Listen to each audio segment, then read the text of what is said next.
This is CGTN, China Global Television Network.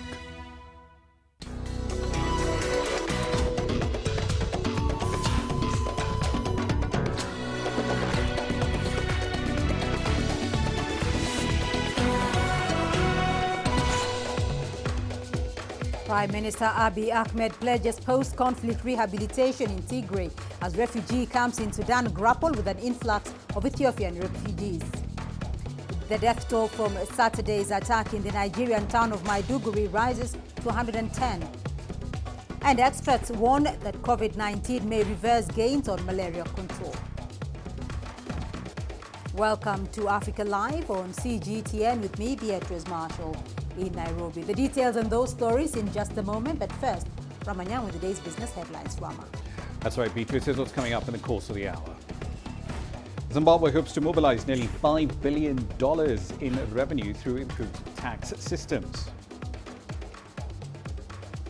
And Rwanda's national carrier stops plane purchases due to the effect of the COVID-19 pandemic on the aviation business. We'll have the details on those stories and lots more coming your way in the course of the hour. For now, let's start with the latest in current affairs with Beatrice. Rama, thank you. Let's begin in Ethiopia, where Prime Minister Abiy Ahmed addressed Parliament on Monday. His speech focused on the month-long military operation in Tigray against the TPLF. Prime Minister Abiy refuted claims that the army would destroy Tigray's capital, Mekelle. He also claimed that federal troops had not killed any civilians. The TPLF had accused federal troops of targeting civilians during their military operation. We were on target 99%. There was no collateral damage on 99% of the operation. We never fired on uncertainties, for example during nights, because what if children die? They are ours. The enemy assumed we would use drones only for firing because they did not know the capacity of the Special Forces and the Air Force. But we used drones in 90% of the cases to monitor their movements. The International Red Cross says hospitals in Mekelle are struggling to care for the wounded, with medical supplies running low. Here is Crystal Wales, Africa's spokesperson for the ICRC, for more about the situation. Our team in Mekelle visited one of the major hospitals in the city on Saturday, and what they found was a pretty dire picture. On Saturday, the team at the hospital estimated that about 80% of patients there were suffering from trauma injuries. And it was this influx of the injured that basically forced the hospital to suspend many of its other services to care for chronic medical conditions, to really dedicate what resources they have on providing emergency and life-saving assistance. But probably what's most alarming is the fact that this hospital seems to be running very dangerously low on medical supplies. And when I say medical supplies, I mean really basic things like having gloves, antibiotics, painkillers, drugs that are really important for surgery for trauma wounds, like anticoagulants, which help with blood clotting and to stop with bleeding. And our fear is that if hospitals like this one don't get medical supplies soon, they could be soon unable to care for the injured, let alone the many other chronic health issues that haven't gone away because there is now fighting. These are trauma injuries, so these would be wounds connected to fighting on Saturday, and a lot of them would require surgical care. I guess another point to bring up in terms of a need we found is the hospital is also low on really basic things like food as well. Patients now that would be recovering from post-op care would have a very nutritionally limited diet, which also isn't good for their recovery. So while the situation in the city was calm yesterday and it seems to be calm today, our teams are able to move around. I think what we saw on Saturday is probably indicative of a wider need of hospitals and healthcare facilities around the region. This is something that we also saw in North Amhara a couple of weeks ago in hospitals and healthcare facilities that received injured people in that very first week of fighting. They too were running low on medical supplies, and we were thankfully able to get them some help, and we very much hope to be able to do the same for Mekelle soon. Meanwhile, in neighboring Sudan, the Rakuba refugee camp has come back to life. This is the camp that hosted refugees from Ethiopia who are fleeing conflict and a famine that killed over 1 million locals over 3 decades ago. As CGTN's Daniel Arapmoy reports, the UN refugee agency UNHCR says it is worried about the situation in Ethiopia as lack of access to internally displaced persons persist. A few weeks ago, this town was a desert outpost on the border between Sudan and Ethiopia. But to both Sudan and Ethiopia, Kuba refugee camp holds memories of a troubled past for residents of Tigray. Between 1983 and 85, Ethiopia was in the midst of a conflict and a raging famine that killed over 1 million residents of Tigray. Many fled into this camp as a world that had too much food to waste, while the people of Ethiopia died in numbers, united in guilt. Lots of charity events were held as funds were raised to mitigate the hunger. Now, 20 years after closure, Kuba refugee camp is back to life. Another conflict is raging once again in Tigray, and more refugees have been arriving here.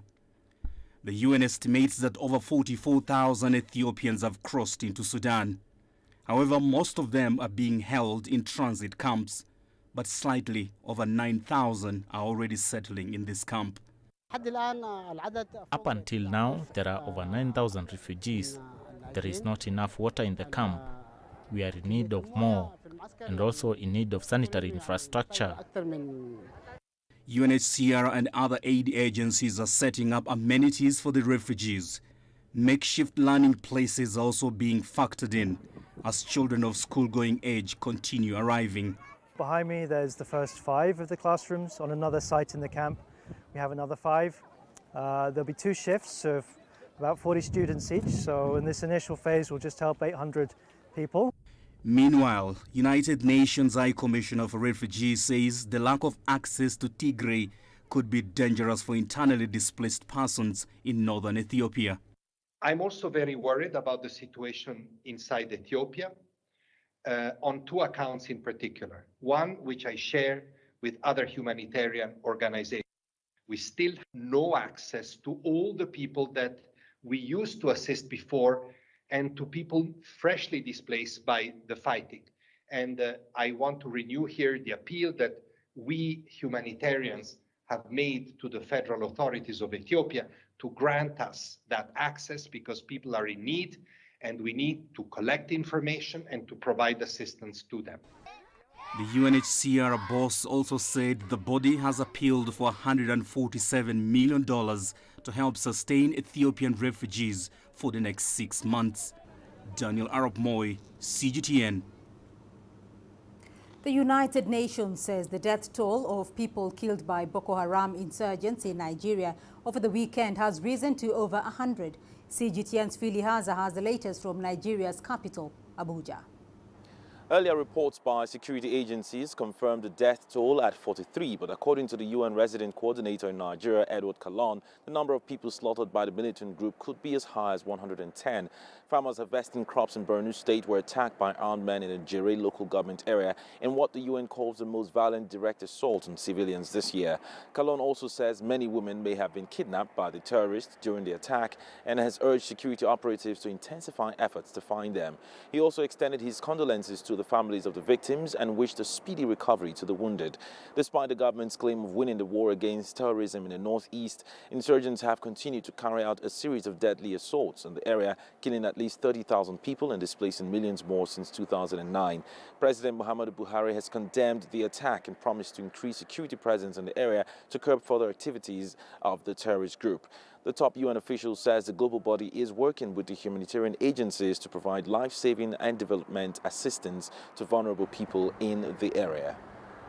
CGTN, Abuja. Well, the latest attack has once again touched on Nigeria's fight against terrorism.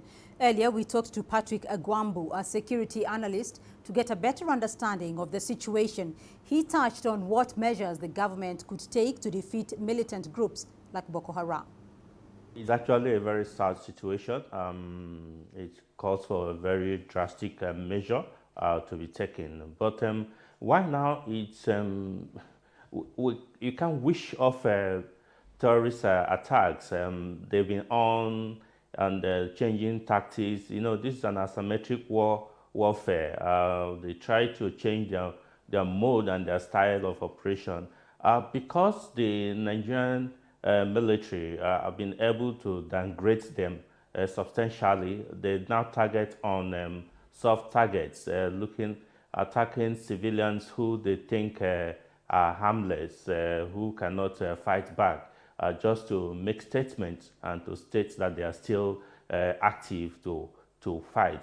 Insurgency and terrorism is a long fight. It's not as simple as identifying your enemy and fighting with your enemy and winning. It goes further than that. If you check the world record, the world over, all the countries that are witnessing insurgency and terrorism attack, you find out that these insurgents or these terrorists change their style and attacks, and they come and attack. Insurgency and terrorism war continue because these people keep on re-strategizing. And as we speak, the victory that the Nigerian army or the Nigerian military would say to have gotten is that people can move around. And staying with matters security, terrorist attacks in Somalia continue undermining government efforts of realizing national security. The country has been ranked among the world's most dangerous places, according to the Global Terrorism Index. CGTN's Abdulaziz Bello has more from Mogadishu. Somalia has been ranked 5th among countries with the highest impact from terrorism. According to the annual Global Terrorism Index, the Horn of African nation has an active insurgency, with both Al-Qaeda and ISIL competing for dominance in the region. However, despite recent suicide attacks in the capital, the report notes a steady decline in the number of attacks compared to previous years. Terrorism-related deaths fell to their lowest level for the first time since 2013, with 88% of the attacks carried out by militant group Al-Shabaab. Al-Shabaab has carried out fewer and fewer major attacks in Mogadishu and in Somalia. The death rate as a result of the terrorist attacks have been reduced in the last few years. In terms of overall terrorism in Somalia, we are seeing real and tangible gradual reductions of terrorism attacks. A suicide attack at an ice cream parlor on Friday killed 8 people near the country's main airport, days after a similar attack killed 5 at a restaurant near a police academy in Mogadishu.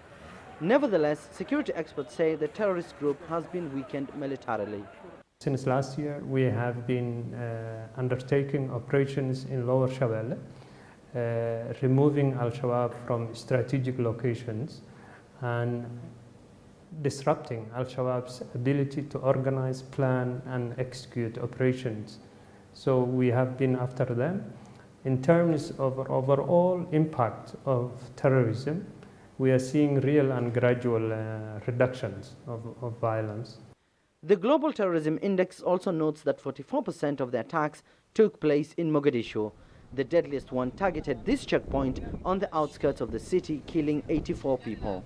Civilians continue to bear the brunt of the conflict in Somalia, while accounting for more than half of all the victims killed in the past year. Attacks on government targets and security personnel accounted for 20%. Mogadishu says it has initiated a series of reforms as it seeks to strengthen its capability, but continue to face setbacks as it plans to take full security ownership from the African Union force AMISOM. We have been, of course, crippled by the sanctions in terms of getting sophisticated weaponry against Al-Shabaab. So our security forces are not able to receive the necessary weapons to fight against Al-Shabaab. And these sanctions have been in place in Somalia since 1992. So we call on the international community and partners, especially the Security Council, to lift the sanctions against Somalia so that we have security forces that are capable and responsible in order to fight against Al-Shabaab. An increase in US drone strikes has allowed the National Army to make inroads in militant strongholds, But a recent announcement by the US government to withdraw troops from Somalia will likely impact security progress and gains made in recent years. Abdul Aziz Bilo, CGTN, Mogadishu, Somalia. You're watching Africa Live, still ahead on the program. Experts warn COVID-19 may reverse gains on malaria control. And over 1 million people displaced by heavy rains in South Sudan.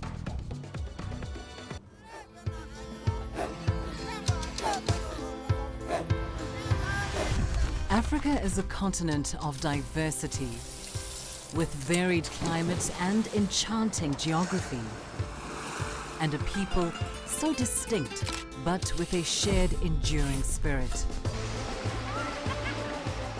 We are at the heart of the continent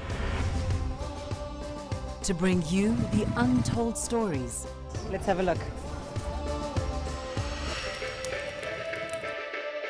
We celebrate Africa as it shapes its own destiny. Tunis, Cairo, Bouba, Johannesburg, Ethiopia, Tanzania. Africa Live. Find your voice.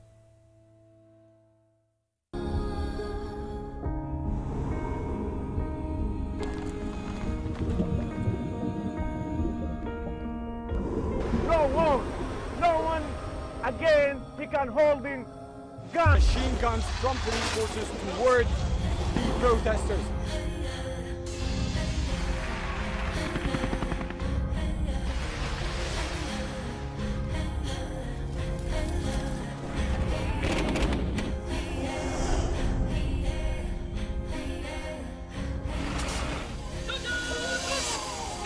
Were you worried about your life at that particular time? Not at all. What is your assessment of the state of the continent today? Africa has the potential to power itself. Excuse me.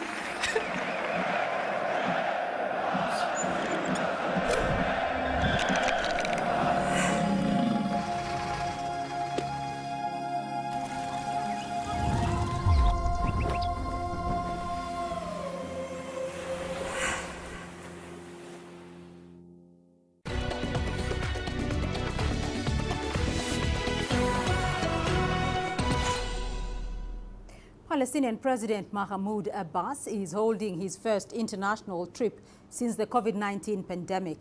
Abbas begins in Jordan with King Abdullahi. Then he arrives in Cairo to meet President El-Sisi. The Palestinian president's tour aims to focus on reconciliation efforts with Hamas and the talks with allies on this process under Biden's administration.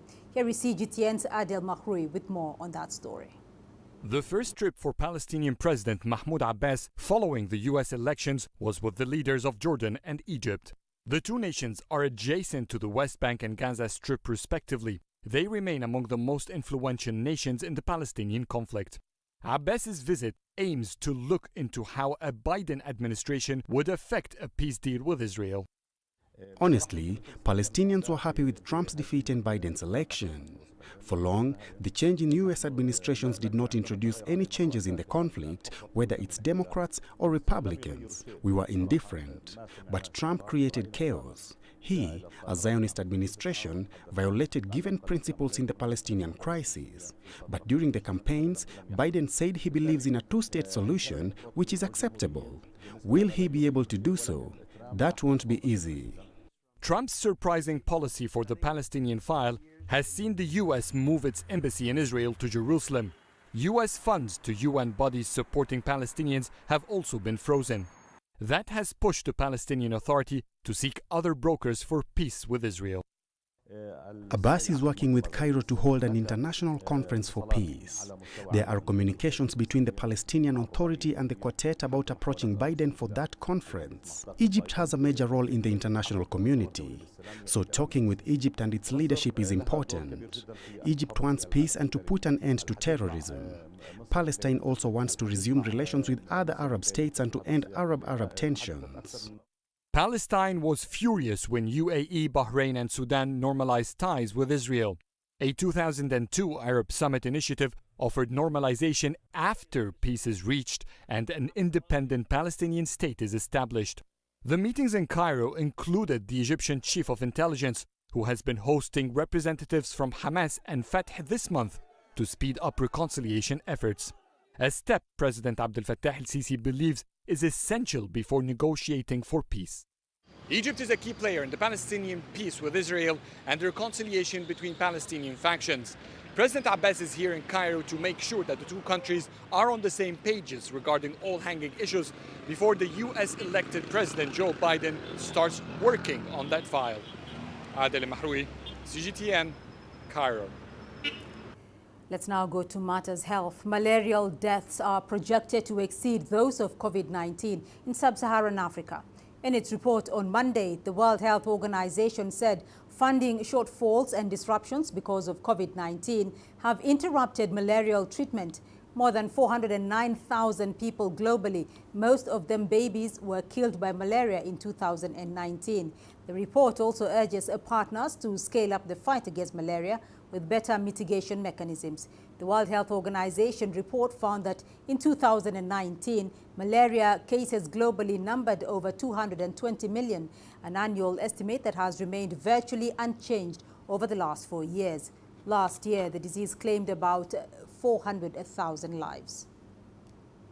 Well, let's get more on this report now, and we can speak to Dr. Akpaku Kalu, who leads the team DOE Tropical and Vector-Borne Diseases Program at the World Health Organization's Regional Office for Africa based in Congo, Brazzaville. Dr. Kalu, thank you for joining us on Africa Live again. Can you give us more details on this report by the WHO? Thank you very much. The World Malaria Report for the year 2020 is based on data from our countries.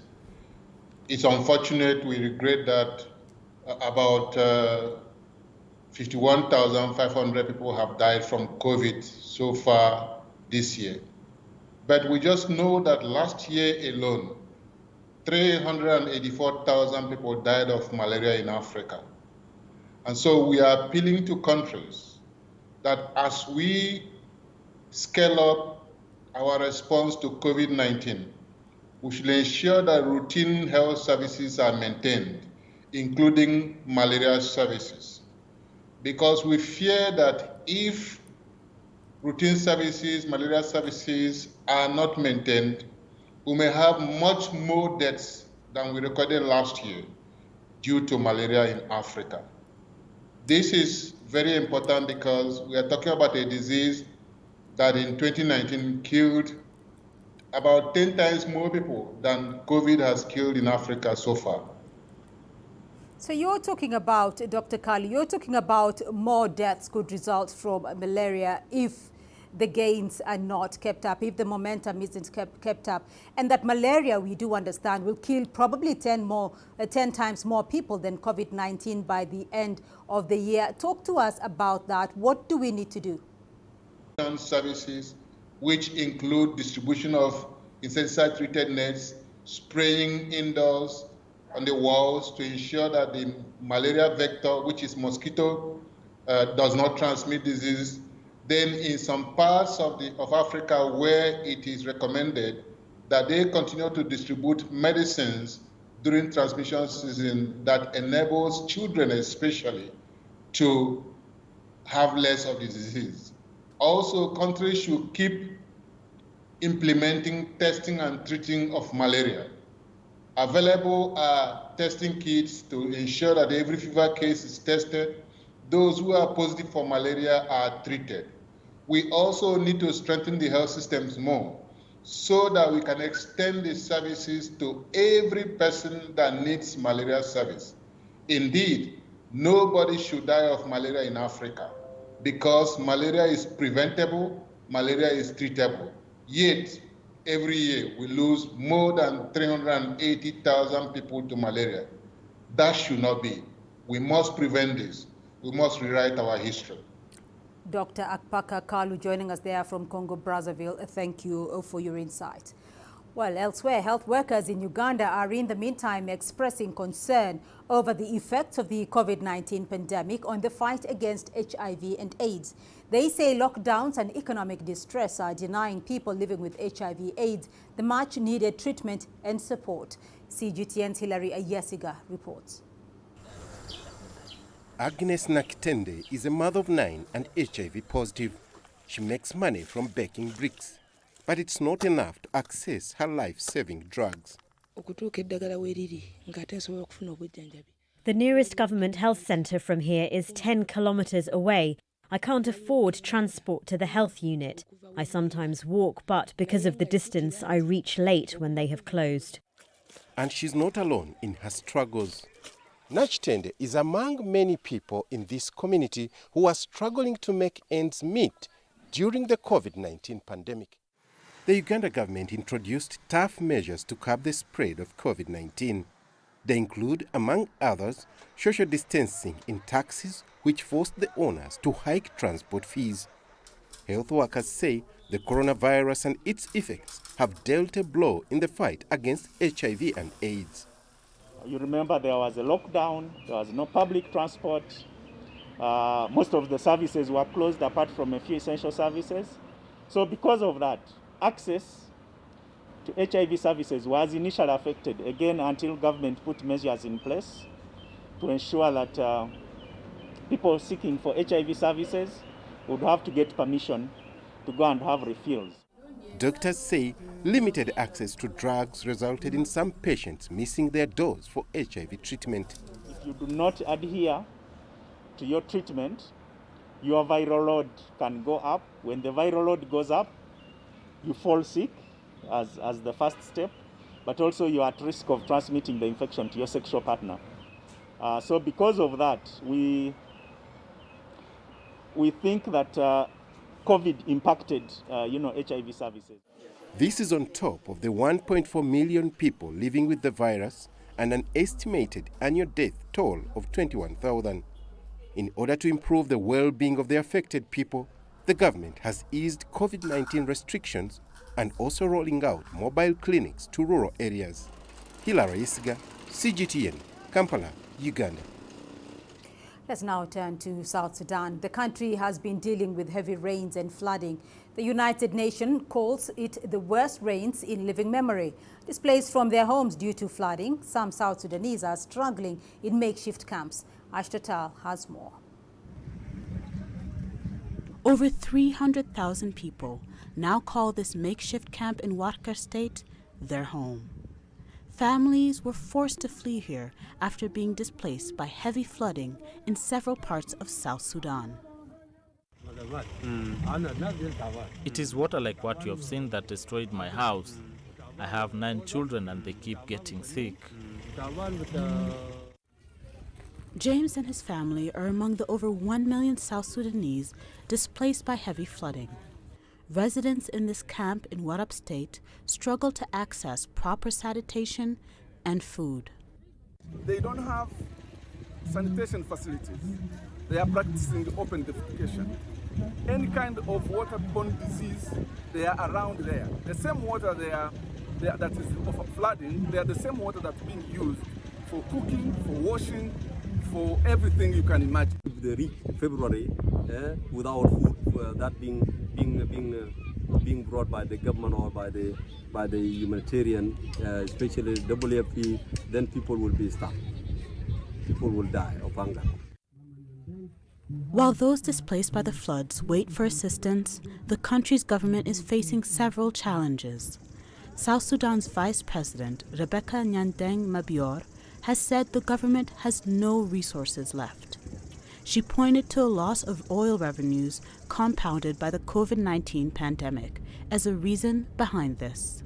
Astatal, CGTN.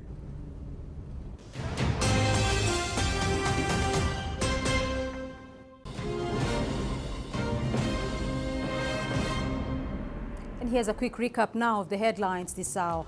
Ethiopian Prime Minister Abiy Ahmed addressed Parliament on Monday. His speech focused on the month-long military operation in Tigray against the TPLF.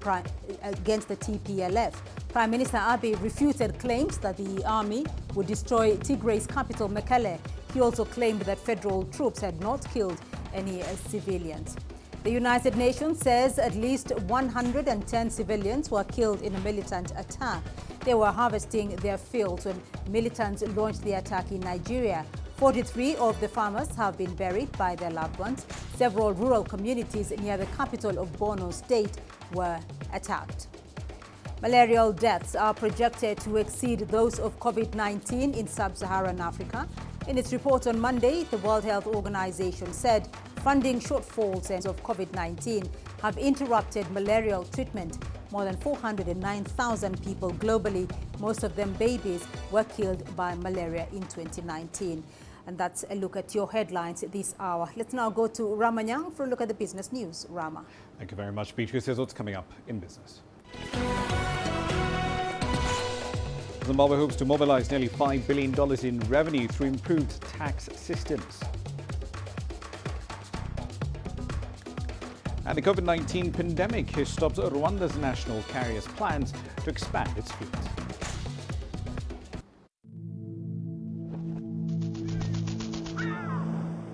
How will your world change today? What happens here?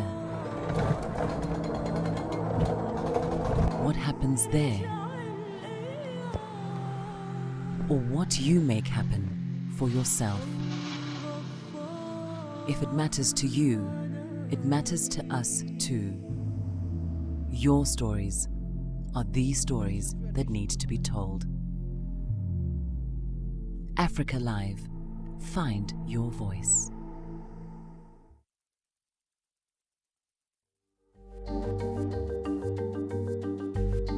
Africa Live. Find your voice.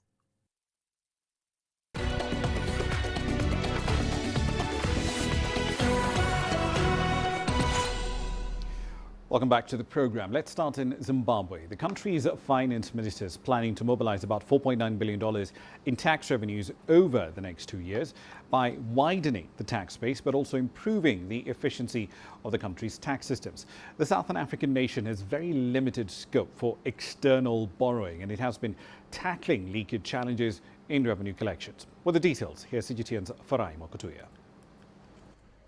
Presenting his 2021 national budget to Parliament, Professor Mthuli Ncube announced a $30 monthly tax for the bulging informal sector. The footloose nature of traders has previously hampered efforts to collect taxes, so this time round, landlords of properties that house informal businesses will be responsible for its collection. With the 2% tax on all transactions still in place, there are concerns the obligations could be overburdening. I'm worried about the aggregate value or the aggregate percentage of the tax. How is it going to look like when you've effected all these other taxes in addition to the transactional tax that is already in existence? Because if it's too much, there'll be a lot of defaulting.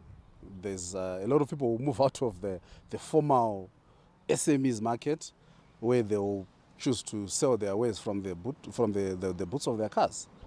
Excise duties on fuel as well as alcohol and cigarettes have been raised. He has increased taxes.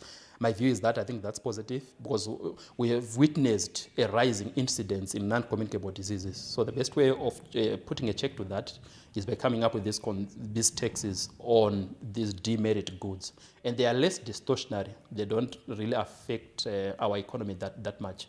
But they also help government to mobilize additional resources to finance other critical expenditures. Treasury will also strengthen existing collection systems. Border controls will also be tightened to plug revenue leakages from smuggling, under-invoicing and false declarations. Generating more revenue is crucial for Zimbabwe, which has been cut off from international financial markets due to sanctions. To that end, domestic resource mobilization through increased revenue from key sectors like mining will be prioritized. We need to be finding ways, innovative ways and means of how best we can actually finance our own infrastructure needs. Because the infrastructure gap and the total financing gap that we have is very huge. It's been estimated at around 15 billion per year by the African Development Bank. Government will maintain a tight leash on expenditure through limiting procurement and reducing staff costs to try to balance the budget. Farai Mokutuya, CGTN, Harare, Zimbabwe. On to Rwanda now. It's putting on hold the acquisition of any new aircraft for its national carrier, Rwanda, mainly due to the effect that the COVID-19 pandemic has had on the aviation and tourism businesses as a whole. Originally, the additional aircraft were to enable Rwanda to serve the increasingly open and much larger routes it was getting access to through a range of bilateral air services agreements. But due to the pandemic, Rwanda has been forced to suspend operations following the lockdown in March. It only restarted operations in August when the country started a very gradual reopening of its economy. The airline has gradually reopened routes though passenger occupancy rates are still pretty low, as some parts of the world are still in lockdown, while in other countries travel is still pretty restricted. The government says expansion of the airline's fleet will wait until business is back to normal. 2020, despite everything else that has happened, has also seen the 24th edition of the Cairo ICT Trade Show and Fair being held. There are more than 500 exhibitor companies from about 18 countries in attendance this year. Here's CGTN's Yasser Hakim with more. Cairo ICT is one of the rare big events that have been given the go-ahead this year, in spite of the coronavirus, a reflection of the importance of this fair. Being mainly about IT, communication and technology, it has managed to attract local and international participants. We are one of the oldest companies in the market in this field. We started in 1979. We are agents to 25 international companies from various sectors. We participate in the fair every year with several of our clients depending on the theme or demand in that year, because we guarantee good traffic and marketing opportunities in the fair.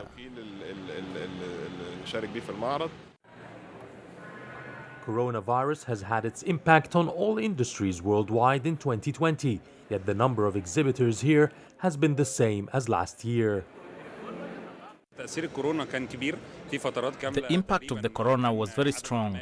At some point, we had zero number of workers. The government intervened to support the economy and has helped us and the whole country pass through this critical period successfully. We faced a lot of challenges this year because of COVID-19. However, we supported the government in giving the green light for the fair, and we have joined in. IT and telecommunications is one of a few sectors that have seen growth amidst the pandemic. Just like the corona had its negative effects, it actually benefited the telecom sector, especially with working from home and remote schools. There's been huge growth in wireless communication, technology and internet.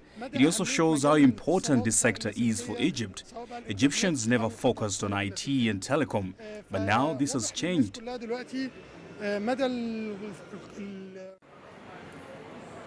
A sector that has acquired a separate hall at the fair for the first time instead of several booths is transportation. Egypt has been undergoing a multi-billion-dollar major overhaul of its public transport, especially the railway and metro system, and it was well represented at the fair. This is our second project in Egypt. In our first project, we produced 25 new air-conditioned rail cars for the metro line. This year, we are delivering another 32 rail carriages for Line 3 of the metro in Cairo. The success of Cairo ICT with a high number of participants and visitors is a positive sign of a gradual economic recovery from the COVID-19 pandemic. Yasser Hakim for CGTN, Cairo. Senegal, in the meantime, is the latest country on the continent to start launching 5G testing. The mobile network operator Orange Senegal conducted the first such test this week in partnership with Huawei. That event was unveiled during the second Senegal Digital Forum. The telecoms operator Senegal, which owns the Orange franchise in the country, will lead this venture in the West African nation. Sonatel CEO Sekou Dramé said that the launch of 5G will open up Senegal and the entire continent to the world. Senegal is now able to launch its technology at the same time as many G20 countries. This will support the digital transformation of companies, institutions, the state and the public service. In addition to existing networks, 5G will make it possible to connect more people simultaneously with speeds never reached before. Away from the continent, China's economic recovery continues to increase its pace. Data from the National Bureau of Statistics shows that the official manufacturing purchasing managers index went up to 52.1 in November. That is the highest reading since September 2017. Now, reading above 50 signals expansion. Anything below that signals contraction. The sub-gauges of production in new orders improved to the best level so far this year. Production for new export orders also went up on a monthly basis. Vehicle sales saw a rebound, fueled by surging demand for trucks and electric vehicles. In the services sector, activity expanded for the 9th consecutive month and at the fastest pace since June 2012, as consumer confidence did continue to improve. COVID-19 infection rates across the EU has pushed some member states to seek further measures to stop the spread, and that includes the closure of ski resorts over the upcoming festive season. That idea was put forward by the German Chancellor Angela Merkel. It came shortly after she announced that Germany's partial lockdown, which was to end next week, will now be extended all the way to the 20th of December. Early this year, an Austrian ski resort became a COVID-19 hotspot after returning ski parties led to the infection of thousands across the continent. Here's CGTN's Natalie Carney with more. Snow has begun to fall on the mountain slopes of Germany's southern state of Bavaria. While preparations are still being made for what would be the opening of the regular ski season in a couple of weeks, the fact is they will be closed until the new year. As of now, we are closed over Christmas through to the 10th of January. This is for us, of course, a catastrophe. From the economic side, in these 2 weeks of the holidays, it's a third of our winter turnover. Right now, we are making artificial snow for Christmas. We have to invest 20,000 euros to open the lifts. It is very difficult to say when we can open, but we have to do everything we can to ensure that we are prepared as soon as we are allowed to open, that we are ready to do it.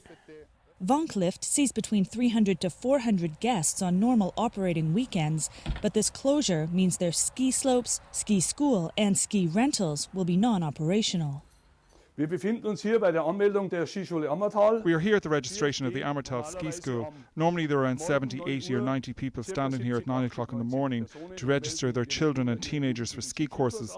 Of course, they all need material, for example, skis or snowboards, and there are around 130 pairs of skis and 30 snowboards here. Many other businesses in Bavaria's popular ski resort areas live off the tourism winter sports bring and argue that the ski slopes can be coronavirus safe. We are here in open nature. We can keep socially distant, as we have a double chairlift between the two mountains. You see, we have the distance. Plus, there is always a distance of 1.5 to 2 meters. When they are waiting, they are wearing masks. Not only are these ski resorts hit by COVID restrictions, but also climate change. State compensation will be based on the income these ski resorts made during the same period last winter when there wasn't much snow. The Geiskopfbahn ski slopes in the Bavarian forest say 30% of its winter revenue will be affected by these closures. December, you could apply for 75% of turnover from December last year. The issue we have here is that last year, for example, we had a very bad winter, an exceptionally bad winter. So if you would kind of calculate the reimbursement based on last year, it will be almost zero. So that doesn't help. Italian Prime Minister Giuseppe Conte has joined his German counterpart in calling for all European ski resorts to close, while French President Emmanuel Macron has already announced slopes in the French Alpine region will remain shut until 2021. But Austria has already rejected the idea, with Chancellor Sebastian Kurz saying that skiing is part of his country's national identity. His government has, however, forbidden all resort after-parties. Natalie Carney for CGTN in Oberammergau, Germany. And I'll leave it there for the time being. I'll be back at the top of the hour, though. In global business, we'll be heading over to Nigeria. The country's currency has been devalued for the third time this year. But remember, there's still a 30% gap between the official rate and what you can find on the parallel market. So when will these rates finally converge? We'll have some answers for you live from Lagos at the top of the hour. See you then. For now, back to Beatrice. Rama, thank you. And we still have more news for you here on the program. Here's what's ahead. We'll bring you the story of one man's fight to preserve Tunisia's oldest bookshop, which is being threatened by changing tastes and technology. Join us in global business and see Africa through our eyes. The greatest journeys The greatest sights, the greatest adventures. Here in Qanater, this weir allows the locals to walk on water. We're far more than just TV news. We're your passport to the wonders of Africa. To bring you stories of struggle, survival and hope.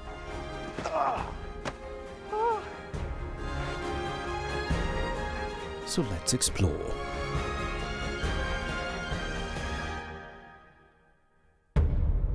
CGTN. See the difference.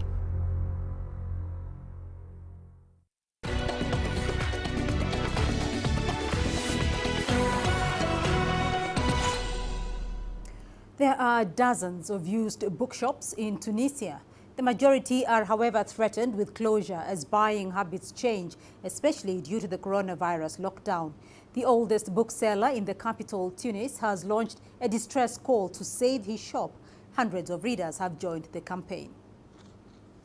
Fawzi Vili was only 17 when he joined his father Bouraoui as a bookseller apprentice here in downtown Tunis.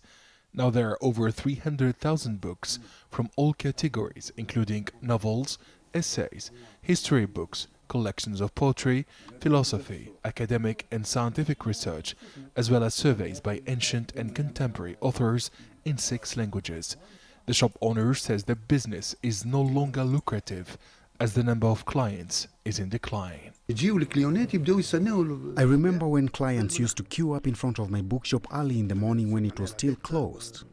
People were passionate about reading. They used to come to discover new books. It was a pleasant job. But now, Tunisians have deserted the few remaining bookshops in the old town in Tunis. Fawzi refuses to give up the business he inherited 2 decades ago after spending more than 53 years in the used bookstore. The crisis hit hard during the pandemic, but it had started several years ago. I have 2 employees and monthly electricity bills. I refuse to shut down my shop and I prefer to resist. I also promised my late father that I would never sell the boutique as many booksellers did to survive. Iman learned about the bookshop crisis through social media. The PhD student and researcher came to support the Dean of Tunisian Booksellers and his Temple of Knowledge. Supporting this business is everyone's responsibility. Searching for information on the internet is easier than in hundreds of books, but coming here is much more informative and fun. Browsing through a book is an exceptional experience. It's better than browsing the internet. Tens of thousands of Tunisians have signed an online petition calling on the Ministry of Culture and the Education Ministry to revive the book sector and promote reading habits among students and pupils. We've urged the government to dedicate a special fund in the 2021 budget to support booksellers. Tunisia cannot afford to lose the few remaining bookstores. Encouraging reading and financing education and culture is the state's responsibility. Fawzi Vili says the oldest bookstore in Rue d'Angleterre will remain open as long as Tunisian and foreign readers are tempted to visit the old bazaar and to buy his used books. The bookseller of Tunis has refused many donations from civil society organizations. Some online campaigners have offered to launch a website for the bookshop. However, Fawzi clings to the old shopping habits. Adnan Shawishi, CGTN, Tunis. Well, let's now take a look at your sports news. Here's what's ahead. We'll look at how Zamalek missed out on a 6th CAF Champions League title despite a great campaign.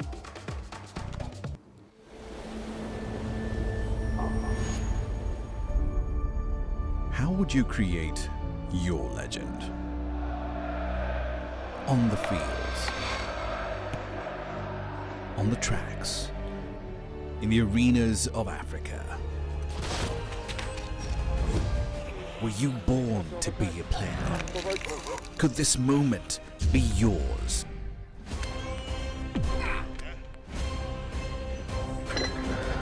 Sports Scene. Find your game.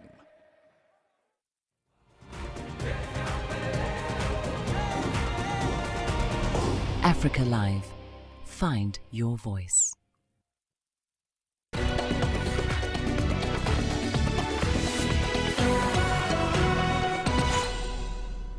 Now, after a great run in the just concluded football season, Zamalek of Egypt fell short at the final hurdle, losing in the final of the CAF Champions League against local rivals Al Ahly. Their defeat puzzled fans who are expecting their 6th African title this year. CGTN's Adel Mahroui looks back at the White Knights' campaign this year. The CAF Champions League final saw a strong Zamalek, which for nearly 80 minutes managed to limit Al Ahly's access to their net.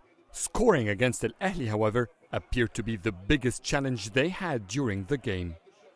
Zamalek had a strong ball acquisition, but unfortunately they couldn't translate that into goals. They have wasted so many opportunities. Al Ahly, on the other hand, scored in almost the only 2 opportunities they had. Al Zamalek had defeated Al Ahly twice this season. They snatched the Egyptian Super Cup title from the Red Devils and defeated them once in the Premier League. Some analysts believe that these 2 matches may have been the reason why Zamalek lost its 6th African title. I think Zamalek was overconfident. They thought they can win easily. That had a negative impact on the White Knights. Al Ahly had managed to use that to exhaust the players and score late in the game. Al Ahly lost the last 2 CAF Champions League finals. They also lost the last 2 matches against Zamalek. This created a strong incentive among the players that they must win this time.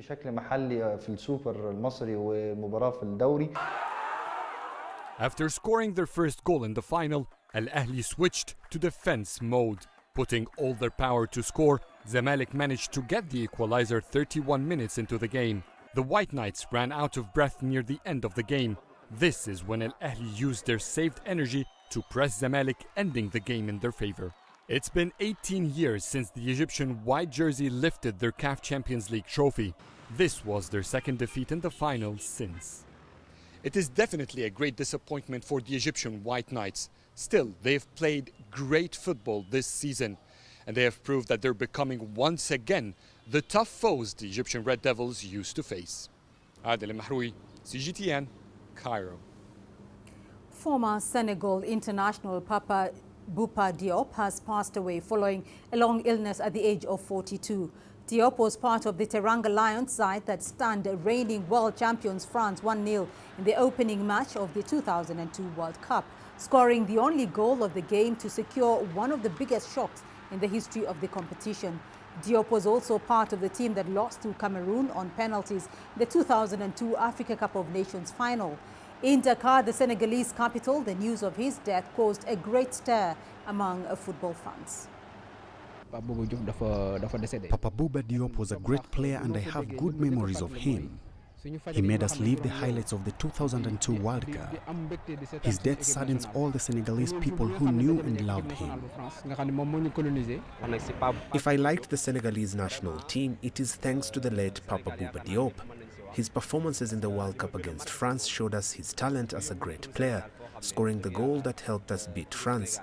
Today his death can be considered a huge loss for the nation. I am saddened by the death of Bouba Diop. Today, the whole of Senegal is mourning a hero.